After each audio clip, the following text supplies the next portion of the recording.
Well, Simon's still at that same squad, of course, so they will know each other really well. Howson looking good, still 104. And look at Vlasov behind, drenching himself in water to try and just lower that body temperature a little bit. And for the first time now, Howson doing a little bit on the front. Now, Howson has a little bit of responsibility here. If he wants this win, every now and again, the good idea would be to make sure you just do a little bit more, because if he eases up too much and this other group of 4 get back in contact, it certainly reduces his chances considerably of taking the stage win here. So he's got a balancing act here. Just do enough to keep the momentum going, and obviously not alienate himself from this group, but also to mitigate the chance, or to diminish the chance of that group of 4 getting back in contact. So Howson now doing a little bit more than we saw before. Jay Vine, goodbye. Done. It's too much. Yep. Did a lot on the mountain already, crashed on the way down. That's hard. Yep.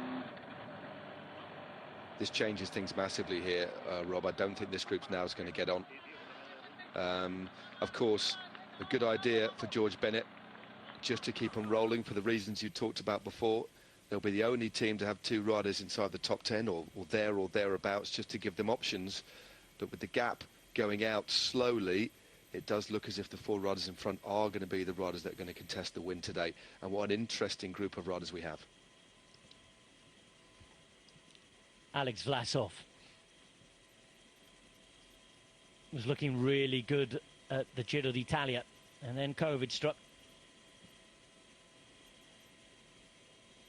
Roglic won the Giro. Howson winning just before the Giro. His team, of course, not yet invited to a Grand Tour. It's their first year at this level. And Adam Yates, fresh from the podium, at none other than the Tour de France. It is a fantastic lineup, this.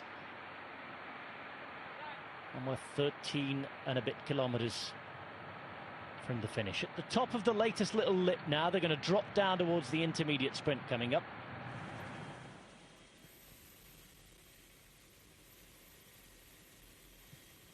.55 k's an hour here. It's stabilising, isn't it? 1 minute and 1 second.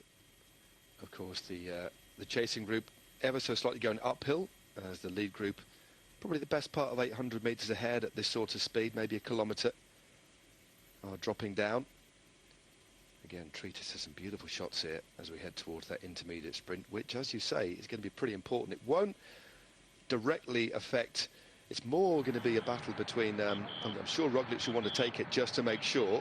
I think they'll all certainly go for it, unless Howson decides to drop back, save himself a little bit and try something over the top of this one. But he's really got to think about how he takes this